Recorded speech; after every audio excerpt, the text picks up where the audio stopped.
চট্টগ্রামের উপকূলে যারা আছেন সকলকে জানাই সতর্কবার্তা। রোববার সকাল ৮টায় চট্টগ্রাম কাপ্তাইরবান গেট খুলে দেওয়া হয়েছে। আশা করি সবাই সতর্কভাবে থাকবেন। সারা দিনে পানি বাড়তে থাকবে, যেতে গেট খুলে দেওয়া হয়েছে সেই জন্য সবাইকে বলছি সবাই সতর্কভাবে থাকবেন, সতর্কভাবে চলাফেরা করবেন, নিরাপদ জায়গায় চলে যাবেন। রোববার সকাল ৮টায় চট্টগ্রাম কাপ্তাইরবানের গেট খুলে দেওয়া হয়েছে, সেই জন্য আপনাদেরকে আমি সতর্ক করে দিলাম।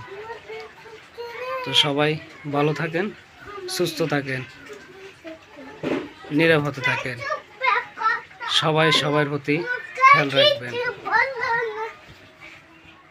ধন্যবাদ সবাইকে।